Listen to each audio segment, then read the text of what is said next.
But welcome to a fascinating edition of How Was Your Trip? I just arrived at the Hard Rock Cafe.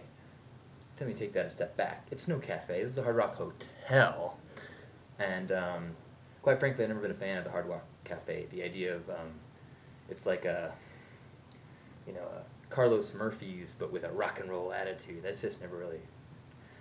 The food hasn't tasted better because there's a guitar on the wall. To me.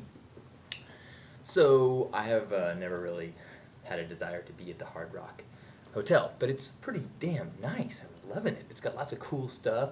When I walked in, first of all, the design is really cool. Furniture is really cool. There was like a thing for ordering lingerie on the bed, which I don't know if it goes into the extra larges, but there was one teddy that I think might have looked very nice on me. Most of them were in red, which clashes with the hair, so maybe they have something black and frilly. Bathrooms, I'm a big fan of like soaps and stuff that are kind of cool, and it says I think it says soothe, shine, wash or something like that, and then the face one just says face, which is cool. I hope I can get there. I hope I get them right. Like, I hope shine is actually for hair. I think that's conditioner and not for my shoes. It'd be embarrassing if I put the shoe polish on my head.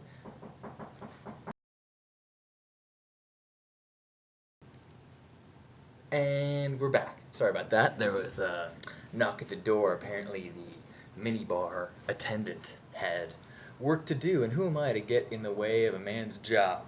I think Plato said it best when he said, a well-stocked minibar gives everything according to his needs, and from each according to his wallet size. Speaking of minibars, one of the things that I've gotten in the habit of doing now, every time I go to a convention, on the way from the airport to the hotel, I ask the cabbie to stop at a 7-Eleven and I buy a crate of water, because say I just spent $30 on water at the 7-Eleven, that would probably be about $300 worth of water at a hotel. And since it is well over 100 degrees here, I'm thinking that I will be drinking a lot of water. So there's a little tip for you if you're a frequent traveler and can't bear the thought of spending, $7 on a bottle of water every time. Anyway, so other things for my trip. I sat next to a group of teenagers, and they're 16. 16, I think, was the one I was talking to.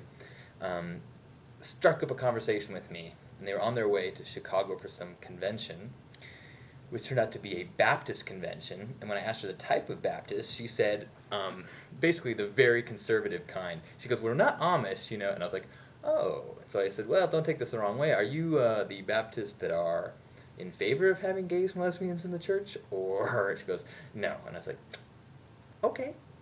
And then what I thought in my head, but I did not say aloud, was, your parents probably don't want you talking to me. So I kind of tried to limit the conversation at that point.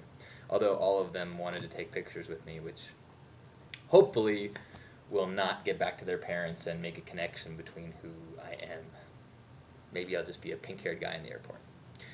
Last thing that happened, which was monumental. I was I think I may have been hand-selected for this, a part of the Southwest Airlines trial experiment of assigned seating. Assigned seating on Southwest Airlines. I actually was pretty upset about it. They had a camera crew. They were doing a news article, and I had a whole speech prepared. I was like, you can assign us seats, but you can't take our freedom! I had a whole, anarchy soliloquy I wanted to give, and we deserve the right to fight over overhead compartment space, and But I don't think that was the story they wanted to run. It was more of a puff piece, as they say, where I wanted it to be more of a fluffer piece. Anyway, so the good part about that, though, is that when you have an assigned seat, you can call a loved one and tell them the assigned seat so that if there's a crash, they can identify your charred remains by where you're sitting. So I called my brother and told him that I'm in 10C, so in case their dental records are difficult, you can save some time. That's where I'm at. All right, I just showed up. I'm waiting for my bags and my crate of water. So we shall see how the first few hours of my traveling summer goes. Hope your day is beautiful, and hope you are well hydrated.